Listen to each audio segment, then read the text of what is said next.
নমস্কাৰ সকলোকে সো এইটো এটা এডভাৰটাইজমেন্ট ৰিলেটেড ভিডিও হয় অলৰেডি মই এইটো এডভাৰটাইজমেন্টৰ কথা আগত ডিসকাসও কৰিছো সো 14th মে এইটো স্টাৰ্ট হৈছিলে ডিস্ট্ৰিক্ট আৰু সেশন জাজৰ কামৰূপ মেট্ৰ আন্ডাৰ যোনটো প্ৰসেস সাৰ্ভাৰ পিয়নৰ যোনটো ৰিক্ৰুটমেন্ট ওলাইছিলে তাৰে এইটো অলৰেডি হৈ গৈছিলে 31st মে লৈকে লাষ্ট ডেট আছিলে সো বহুত ক্যান্ডিডেটসে মোৰ খুদি আছিলে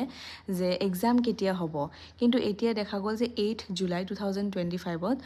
পিয়ন আৰু প্ৰসেস সাৰ্ভাৰৰ কাৰণে মানে পোষ্ট ওলাইছে বা বহাইছে মানে এটাকে আনৰিজাৰ্ভডৰ কাৰণে আৰু ওবিসিৰ কাৰণে সো যোনবোৰ ক্যান্ডিডেটস অলৰেডি এপ্লাই কৰিছে তেওঁলোকক এপ্লাই কৰিব নালাগে আৰু যোনবোৰ ক্যান্ডিডেটস আনৰিজাৰ্ভড হয় বা ওবিসি হয় তেওঁলোকৰ ইচ্ছা আছে এপ্লাই কৰাৰ বাবে সো তেওঁলোক ইয়াতে এতিয়া এপ্লাই কৰিব পাৰিব